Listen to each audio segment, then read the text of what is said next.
Success के लिए क्या ज़रूरी है। शहर के एक कॉलोनी में एक बुजुर्ग कपल अंकल और आंटी रहते थे। वह कॉलोनी अभी जल्द ही बनी थी, इसलिए उसमें 4 से 5 घर बसे हुए थे। इनका बेटा इन्हें छोड़कर अपनी पत्नी के साथ विदेश में रहता था, क्योंकि उसकी पत्नी ये नहीं चाहती थी कि वह घर पर रहकर अपने सास ससुर की मदद करे। ये बुजुर्ग अंकल और आंटी जिस कॉलोनी में रहते थे, उन्हें हमेशा से यह डर रहता था कि कहीं कोई घटना ना हो जाए, इसलिए वे ज़्यादा घर से बाहर नहीं निकलते थे। लेकिन उनका यह रूटीन था कि वह हर सुबह सूरज निकलने के बाद टहलने के लिए निकल जाते थे। एक दिन दोनों रोज की तरह ही सुबह टहलने निकले थे। उन्होंने देखा कि एक लड़का तेजी से साइकिल चलाता हुआ जा रहा है और उस साइकिल के पीछे एक फावड़ा बंधा हुआ था। लेकिन उन्होंने ज़्यादा ध्यान नहीं दिया और चले गए। दूसरे दिन उसी समय फिर से वह लड़का दिखा और उसी तरह तेजी से साइकिल चलाता जा रहा था। इसी तरह तीसरे और चौथे दिन भी वह लड़का दिखा।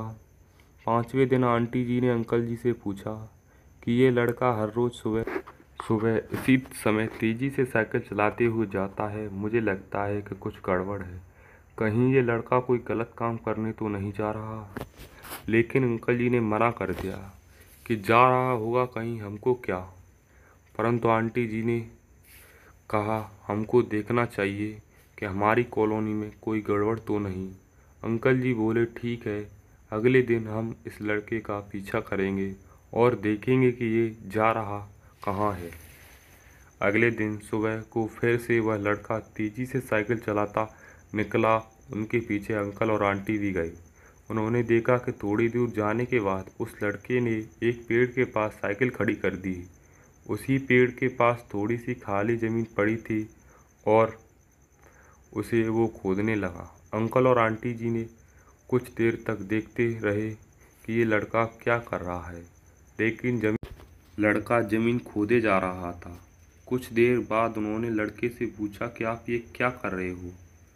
लड़के ने मुस्कुराते हुए कहा कि अंकल जी, मैं आप दोनों को रोज़ देखता हूँ, लेकिन आपको मुझसे डरने की ज़रूरत नहीं। यहाँ ज़मीन इसलिए खोद रहा हूँ कि मेरी नई नई नौकरी लगी है। अंकल ने पूछा कहाँ नौकरी लगी है, ऐसा कौन सा काम है कि जिसे ज़मीन खोदनी पड़ती है। लड़के ने कहा मैं बड़े दिन से बेरोज़गार था, फाइनली मुझे फार्म हाउस में काम मिला है और उन्हें ऐसे लड़के की ज़रूरत है जिसे काम करने का अनुभव हो, और मेरे पास कोई अनुभव नहीं है। इसलिए मैं रोज़ यहाँ फावड़ा लेकर आता हूँ और ज़मीन खोदने की प्रैक्टिस करता हूँ, ताकि जैसे ही नौकरी लग पर काम शुरू हो उसमें हमें निकाल ना दिया जाए। इसलिए रोज़ाना मेहनत कर रहा हूँ, कोशिश कर रहा हूँ। उस लड़के की बात सुनने के बाद अंकल और आंटी जी ने लड़के को आशीर्वाद दिया और बोला बहुत ही बढ़िया बात है, प्रयास ही ज़िंदगी में सब कुछ है। यह छोटी सी कहानी ज़िंदगी में बहुत बड़ी बात सिखाती है।